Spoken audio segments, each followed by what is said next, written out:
I'm that broken down pallet of, the concrete came on. That nobody wants to pick up off the side of the road. He's the one, the veneer pallet. Gotcha. So.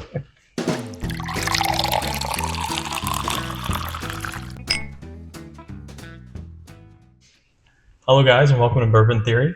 I'm Josh. I'm Bill. And today we're going to do a single bottle review on probably one of the most popular bottles out there at this very moment. And I think it's a really, at least it's here in our area and it goes fast. Mm-hmm. If I see it on a Tuesday, it's gone by Wednesday. Depending on where you go. Exactly. And that is Heaven Hill's 7-year bottled in bond. Now, you know a ton about Heaven Hill. I do. I know the original of this bourbon. Which you have. Which was 6 years old. We'll show you that in the future. When I used to buy it by the case for $9.99 a bottle. But they discontinued that so they could hold on to it for an extra year, bring it back out in this form, and sell it for $49.99 a bottle. Which I will tell you, it was way underpriced at $9.99. It's actually, in today's market, it's a value pour at $49.99. So definitely, it's a good, solid pour. So we're a bottled in bond. So we're sitting at 100 proof, 50%, obviously. It's age stated right here on the bottle, which is not going to show on camera, but I'll point to it. So transparency, bottled in bonds, consistency, all wonderful things, all things that I really appreciate from a distillery. Yes. And again, Heaven Hill, you know where it came from, Shapiro family, Bardstown, Kentucky. Yes. Good stuff. Boom. Not a great pop there on that one. It sounds better on camera, though. It really does. I don't know We why. popped the Willet earlier, and I cannot tell you how good it sounded on camera post.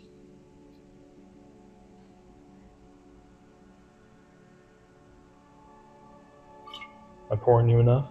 Oh, yeah. I'm just tasting. All right.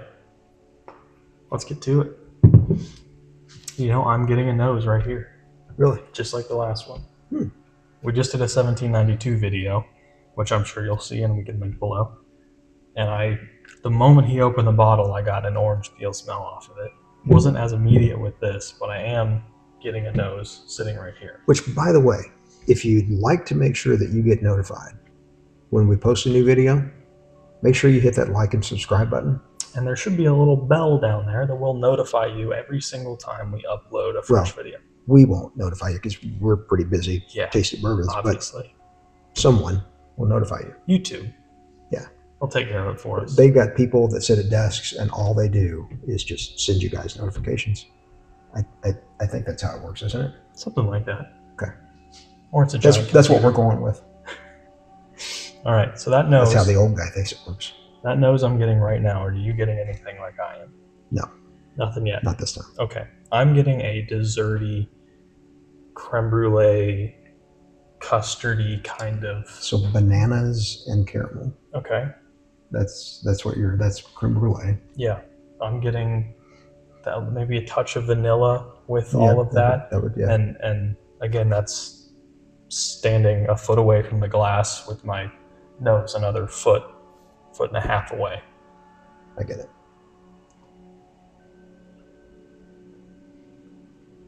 There's definitely banana. Did you put on some kind of lipstick or something? Just checking. That banana really comes through when you get closer. Less of that custardy kind of vanilla on it. It becomes almost banana caramel, like a banana's Foster. Okay, so this is where everyone's different. Okay, I'm not getting it. Really? Yeah, we've been spot on until this one. This is what, our fifth one, fourth or fifth, something this like evening, that. This today.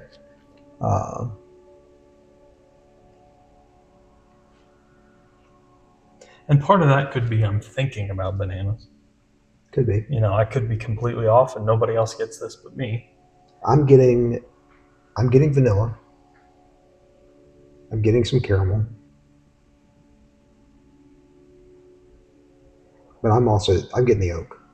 There is oak. There's absolutely some oak. I'm getting the but oak. It's not heavy. No. It's very light. Everything I'm getting is very subtle. Yes. There's It's nothing. not overpowering in any way, shape, This would be a great one to put one drop of distilled water in. Yes. For me particularly, to see if it'll open Mhm. up for me. Exactly. Just to take that oaky edge a little bit further Right. away. Definitely oak. I'm still getting that. It's fading a little bit the more I smell, but still a little bit of banana. But it's like a caramelly oak. And my voice just completely went away there. Ready? Well, let's see.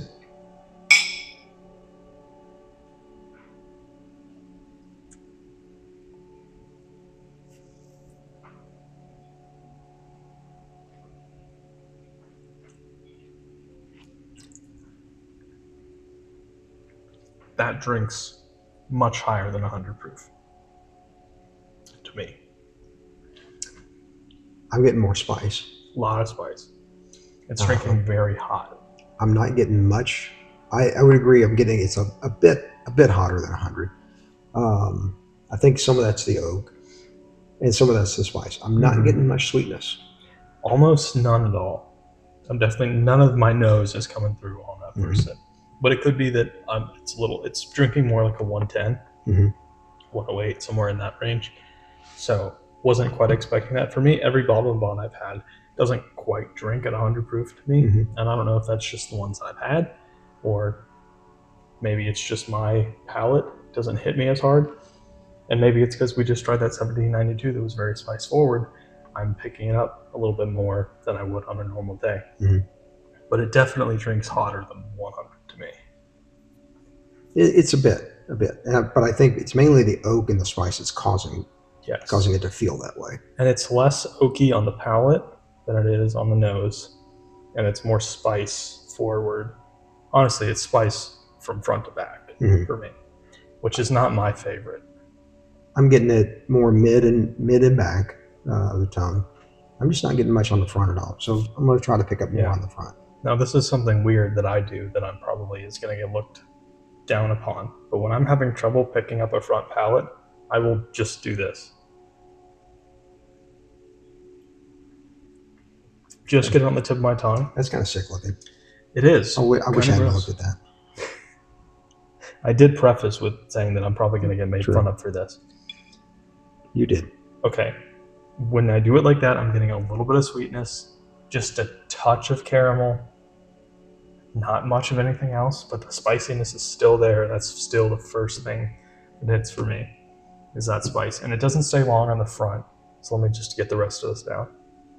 I said that like it's bad. It's not bad.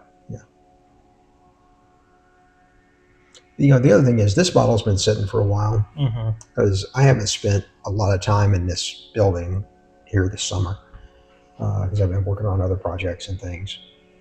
And so this bottle, if you guys, it's been shrunk down a fair bit. So there's a lot of air in the bottle. There's about the final inch in the bottle here. So there could be some oxidation that's happening here. Shouldn't be terrible with it at that point. Has been open terribly long. Right. And it's been in an air-conditioned, dark place. The building's air-conditioned, and it's a pretty nice barn, actually. Very nice barn, guys. We'll do a tour at some point. Yeah, so it's so I don't really think it's oxidation that's doing anything with it because it's not muting anything about it. No, I think it's just the palate. Yeah, I think that's just what it is. It's good. Yeah, it's good. I like it. It's a little lower on my scale, just if I didn't like it, I wouldn't have a bunch of bottles sitting on the shelf. Just because of that spice hitting so soon for me is a little much. But my palate's young, and I prefer sweeter things. But you definitely do get just a touch of sweetness. And you've said this before in some of the other tastings that you guys can refer back to in our videos. But yeah, for me, that oak and spice, that's my thing. Josh, a little more sweet and savory, kind of. So he's picking up on that type of thing, and it may be the youth of the palate versus the experience of the palate or the old palate. I'm that broken down palate of the concrete came on that nobody wants to pick up off the side of the road. He's the one, the veneer palate. Gotcha. So, but again, we said it before, a very, very drinkable Yes. bourbon. Good. It could be a good mixer. I hate to see good bourbon mixed. But it's. But hey, if it's your bourbon, it's your bourbon. It has the quintessential flavor of what I think even a non-bourbon drinker thinks of a bourbon.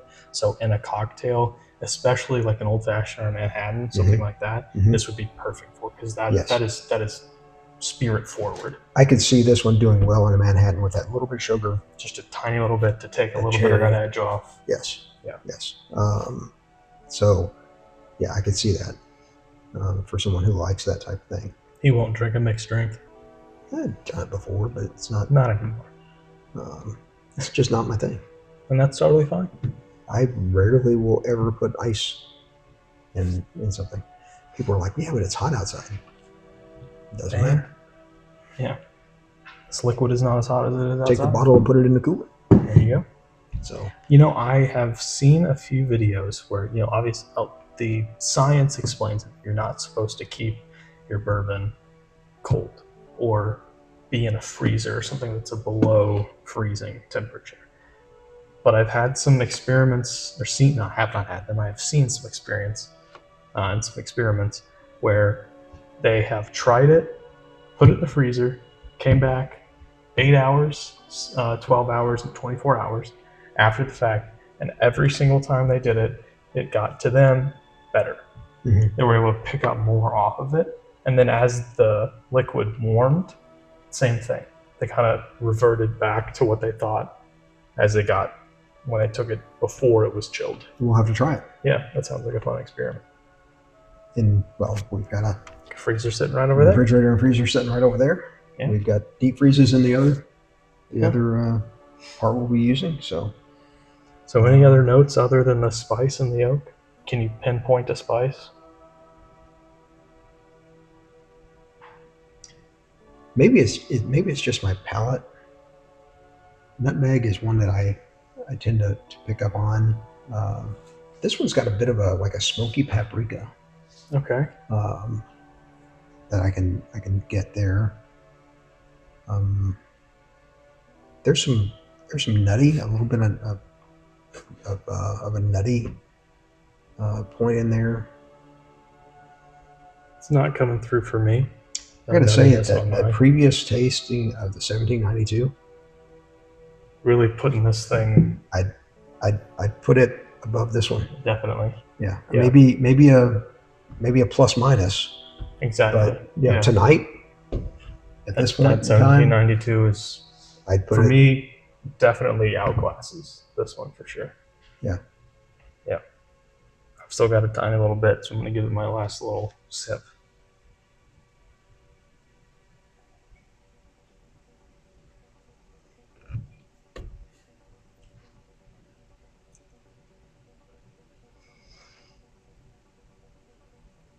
I'm getting a little bit of a black pepper. And I can see that in the spice piece of it, sure. Just in the mid palate, not in the back. And honestly, some of that spice really doesn't, and maybe it's just my small sip I just had, but it didn't quite transfer all the way to the finish. Yeah. It's a little smoother on the finish than it is on the mid. It's weird. I'm picking up some of that spice on the front. And that's what I'm getting too. I'm getting that spice like that. Just a hint of sweetness on the front that immediately just flows to the spice and then kind of falls off on the finish. Excuse me. Yes. It's definitely not bad. No. Definitely not bad. Definitely. Let us know what you think. I got to believe that some of our viewers, subscribers, this might be their favorite bourbon. All three of you at this point. I think we're at 7 as we stand today. Oh. Friends, family. Exactly. Coworkers. People we owe money to. We appreciate you. But we're not making any money yet. I'm not making any money at all. So, but let us know what you think. This is a very popular pour, so I'm sure that some of you will have done it. And a year from now, when we have 16 billion subscribers, we can only hope. And we're getting 19 trillion views a day on our videos. Then we'll I'm sure we'll get a comment or three, at that point, probably. So, and by the way, we will do everything we can to look at the comments. We might respond to you, or I might respond to you at 3 or 4 in the morning. So be prepared. Then, thanks. But it's been another great pour. Yeah. Another great. I don't know if it's a great review or not. You guys have to tell us in the comments, right? So, your final rating?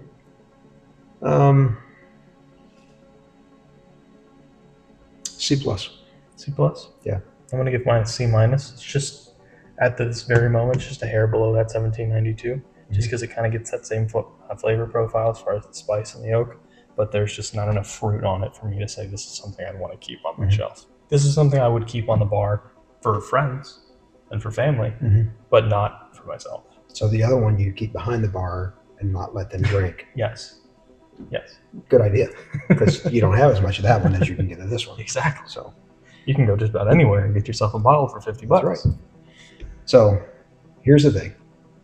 We appreciate you being here with us. We make it this promise.